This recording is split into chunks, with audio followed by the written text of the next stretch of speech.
On April 29th of 1930, a woman left her home in Yeongchun Village, South Korea, to travel to another village in the nearby mountain. She wanted to pick some herbs and berries, but her innocent trip would come to an end when she found the dead body of a young boy. She immediately ran back to the village, screaming about the corpse. At this time in history, South Korea was occupied by Japan, so it was the Japanese police who arrived on scene. They found the body with a badly beaten face and countless bruises.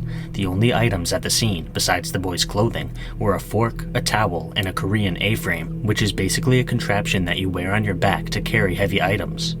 The authorities transported the body to the nearest hospital, where the chief physician determined that the boy was either 15 or 16 years old. The time of death was 72 hours before the discovery, and the cause of death was strangulation. The beating to his face had been conducted post-mortem, but the bruises all over his body had been inflicted before the murder. It was determined that the towel had been the murder weapon. The police assumed that the case would be easy to solve because the village was very safe. Murders were unheard of, and even theft was rare. They learned that the only person who had gone missing recently was a boy named Park Chang-soo, who had disappeared on April 26th, just 3 days before the discovery. Nobody had thought much of his disappearance at first because Park had a habit of vanishing, but then popping back up later. He had been born in either 1913 or 1914, but most of his early life was lost to history. In September of 1929, he moved out of his parents' house and lived in a small tent outside the village. His mother worked in a tavern at the time. In March of 1930, Park joined a group of beggars and took to wandering the village, asking for food and money. The villagers described him as dim-witted, but he was also very strong and quick on his feet, which made him the perfect errand boy. The body was presented to Park's mother, who identified it as her son despite the fact that he was wearing different clothing to what her son usually wore. The police launched a murder investigation, which quickly uncovered some suspicious activity. On April 26th, the day that Park was last seen alive, the innkeeper, Ko Ok-don, had beaten Park with the help of a laborer named Cho Ki-jun. They were both arrested and interrogated for 2 days straight. Ko denied the accusations, but Cho eventually broke down and confessed to the murder. Ko also confessed afterwards. The following is a summary of the confession that the Japanese police recorded. The innkeeper, Ko, was the second wife of a rich man named Han Baek-won, who lived a village over. As Han's first wife was jealous and did not want Ko under the same roof, Ko was given allowance to set up an inn in Yeongchun. Ko was in her early 20s at the time, and supposedly she was popular with the men. When a man named Lee Ki-mun asked her to run away with him, instead of declining him, she asked him for time to think. For whatever reason, Park told Han, and Han reprimanded Ko. Furious, Ko conspired to kill Park. With Cho, they took Park to the mountains at night, beat him, and strangled him with a towel. The police sent both killers to the Gyeongju District Court, where they faced trial for Park's murder. Cho was sentenced to 10 years in prison, while Ko was sentenced to 15 years. She was considered to be the mastermind who had planned the whole murder, which resulted in the longer sentence. Cho had also shown remorse during the legal proceedings, but Ko did not. After hearing her sentence, Ko recanted her confession and appealed her sentence to the Seoul Re-examination Court. On September 15th of 1930, this second court upheld the original conviction. Just like that, the Japanese police closed the case and gave Park's body to his mother for burial. Life went on for the village, a little shaken up by the morbid excitement, but things went back to normal. However, this all changed on October 18th of that same year, when the villagers heard a shrieking noise coming from the home of Park's mother. She was loudly exclaiming that she was seeing a spirit. The neighbors rushed over to the house and were shocked to see Park Chang-soo standing there, obviously alive and well. The dead boy wasn't actually dead. After everyone had calmed down, Park explained that on April 26th, Ko and Cho had brought him to the side of the mountain to beat him up, but they never strangled him. Park had become unconscious from the beating, and he later woke up at the mountain. After waking up, he began reflecting on his life, and he felt unsatisfied with how things were going. As a result of this reflection, he decided to climb down the other side of the mountain and start working as a laborer in a different village. His plan was to eventually make his way to Seoul, where he would work various odd jobs. Park's grand plan failed when his most recent employment as a servant to a wealthy family fell through. He received very little pay and he was poorly treated by the family. After this, he decided to return home. He had no idea that he was officially considered to be a murder victim. The Japanese police and judiciary system were humiliated by this revelation, and they each pointed the finger at others. Prosecutors blamed the police for conducting a shoddy investigation, while the police blamed Park's mother for misidentifying the body. A retrial was ordered, where both Ko and Cho stated that they had only confessed to the murder because the police had beaten them and played mind games with them. Cho was acquitted on June 30th of 1931, and Ko was released on July 27th. However, there were still two pressing questions in the case. Why did Park's mother misidentify the body, and who was the body? As it turns out, the police were not only manipulative to the accused, but also to the supposed victim's mother. They had pressured her to identify the body as her son, and at one point they outright told her that it was her son despite the clothing not matching Park's clothing. At this time, the Japanese police were infamous for disliking the Korean population, and they were known for arresting people who annoyed them. Park's mother figured that she would be punished if she continued to insist that the body was not her son. The police reluctantly reopened the investigation, but they were far too late. Park's mother had already buried the body along with all the items at the crime scene, and the police were unable to locate the grave. There was no way for them to identify the body. Ko and Cho both tried to seek compensation for their wrongful convictions, but the courts turned them down. Park received some modest fame as a result of the case, but he avoided the spotlight as much as possible and worked as a farmhand with his mother for the rest of his life. There are several theories that have been posited over the years to explain this bizarre case. The first hypothesis is that Park was actually an imposter posing as Park.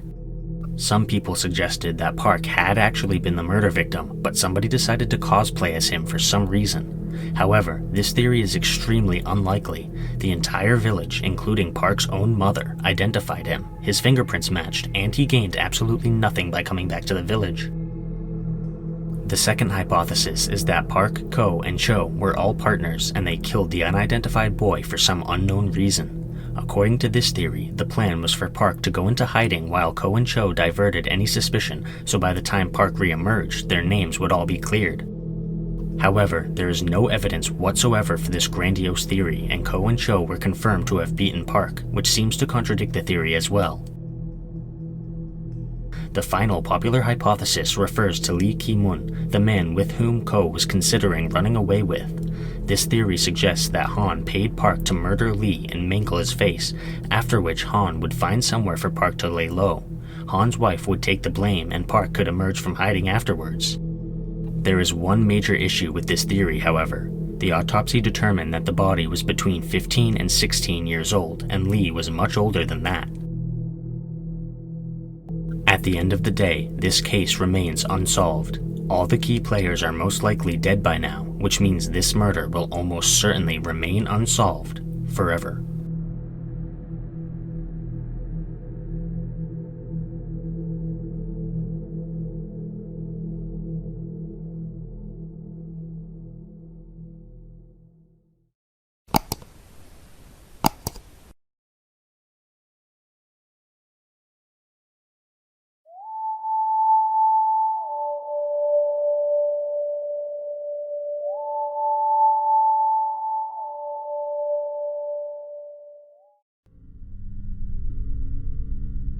On June 4th of 1981, a home in the village of Masaka, Uganda was broken into and burglarized.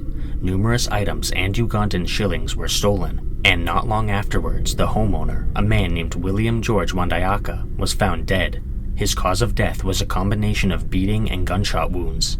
Suspicion quickly fell on two men, Edward Edmari Mpaji and his cousin Fred Masembe. Both families were involved in a long-term dispute with the Wandayaka family over a plot of land. The two men were charged with murder, and they were sentenced to death on April 29th of 1982. They appealed their conviction, but it was upheld on October 18th of 1983. On August 28th of 1985, Fred died in prison, and finally on July 12th of 2000, Edward received a pardon from President Yoweri Museveni. If this sequence of events seems confusing to you, there's a good reason for that. Although it was treated as a simple murder case that was opened and quickly shut, this case was not what it seemed in the slightest. Let's go back to June 4th of 1981 when a group of men broke into William's home, robbed him, and beat him. It's absolutely true that their families were involved in a land dispute, but it's not true that Edward and Fred murdered William. They beat him and then left the house. William was alive when the intruders fled the scene. However, his family saw an opportunity to get back at the families with whom they were feuding. William's family placed him in hiding while they persuaded the police to arrest Edward and Fred. In fact, Edward and Fred's entire families were arrested, but everyone except for the two men was released without being charged with any crimes. The two men spent a year in pretrial detention without being charged, and they only met with their lawyer once before being brought to trial on April 29th of 1982. They were both horrified to discover that they were being charged with murder instead of theft. The trial itself was a total sham. Edward hardly spoke any English, and Fred didn't speak any English at all, so they needed an interpreter. 4 witnesses testified against the accused, and all 4 of these witnesses had been bribed to commit perjury. They claimed to have seen Edward in the area carrying a gun, and that he had been seen disposing of the body. As it turns out, the pathologist who testified about the body being identified as William had also been paid off, and there wasn't actually a body to begin with. Both men were sentenced to death on the basis of this fake evidence, and as Edward was being led away to prison, he actually saw William sitting in the back of the courtroom, watching the trial for his own murder. The prison conditions were terrible. The death row cells only had the capacity for 1 person, but they held 4 to 5 people at a time on average. The cells had buckets instead of toilets, and the inmates were only given a few minutes each day to leave the cell and empty the bucket. The inmates were not provided with an execution date. Instead, they were killed in batches, sometimes 20 people at a time. Every single time a guard entered a cell, the prisoners thought it might be their turn to die. For food, they were only given 1 bowl of soup per day. The drinking water was unsanitary, and they were only given 1 uniform that did not include underwear, which forced the inmates to sleep naked. Each cell had 2 blankets and no mattresses. The lights were never turned off, which made it extremely difficult to sleep, and the guards enjoyed taunting and beating the inmates. There were regular cell searches in which the guards would confiscate and destroy any personal items that the inmates possessed, and they would also sometimes mix the inmates' urine with their drinking water. They were only allowed visitors once a month, and female visitors were thoroughly searched in their private areas with dirty gloves to discourage them from showing up. In 1984, Fred began to suffer from malaria and stomach complications as a result of the food and hygiene issues. Edward begged the prison authorities to provide medical attention for Fred, but they replied, "You are here to be put to death. It's a waste of money to treat him." This resulted in Fred's death on August 28th of 1985. Edward's family soon gave up trying to prove his innocence because they realized that it was pointless. However, his innocence would be proven anyway in 1989 when an Italian priest named Father Agostoni persuaded 90 of the villagers to sign a letter attesting to seeing William alive. Agostoni had visited the village and seen William himself, which made him suspicious. The letter was delivered to the Attorney General, who reviewed its contents and determined it to be authentic. Although this should have been the end of the story, Edward was still not released as a result of the Ugandan legal system making it extremely difficult to revoke a judge's decision, and the fact that the courts didn't want to admit their folly. The case was made public when a journalist discussed it on television, and the prison guards realized that they had an innocent man. As a result, they refused to pick Edward for execution, and he managed to survive until July 12th of 2000, when he finally received a presidential pardon. He was released from prison, but the courts refused to pay him any compensation. He considered suing the courts, but decided against it because he was afraid that they would never pardon any other innocent men in the future if they faced consequences for their actions. After his release, Edward struggled to restart his life. 18 years had gone by while he sat in prison, and his family had suffered a great deal, both financially and socially, because of the situation. His wife passed away in 1988, and 5 of his 9 children died afterwards. His surviving children had few prospects because they were uneducated and illiterate. Edward lost contact with his parents and children after the Ugandan guerrilla war in 1985, and many people he interacted with afterwards simply assumed that he had been guilty and deserved the death penalty. Despite all of the pain and trauma that Edward suffered, he forgave William for the false accusation and conviction. They spoke with each other over the phone, and Edward tried to meet up with William in person. He wanted William to help him create a video that advocated for the abolition of the death penalty, but these plans never worked out. Some people speculated that Edward was trying to use the meeting with William as a pretense for getting revenge by murdering the man who had ruined his life. However, this supposed murder plot was merely speculation. William passed away in 2002 from the AIDS virus, and nobody was ever punished for what happened to Edward and Fred. Edward is still alive today, and he remarried and fathered more children. He is currently an activist who speaks out against the death penalty, and he also advocates for improving Uganda's judicial system. After his release, he would often visit the prison and teach the inmates how to read and write. He also established a school for the children of prisoners. As a result of Edward and other activists' work, the Ugandan legal system has seen some improvements since this case. Although the death penalty is still an option, nobody has been executed since 1999. The Constitutional Court ruled that long delays in execution were cruel and unusual punishment, so death row inmates who spend longer than 3 years waiting for their execution have their sentences reduced to life in prison. Unfortunately, many prisoners still don't get the benefit of speaking to a lawyer. Edward has traveled around Africa and Europe to speak out against the death penalty, and he has testified at the United Nations. His life story is genuinely fascinating, and we need more people like Edward to stand up for reform.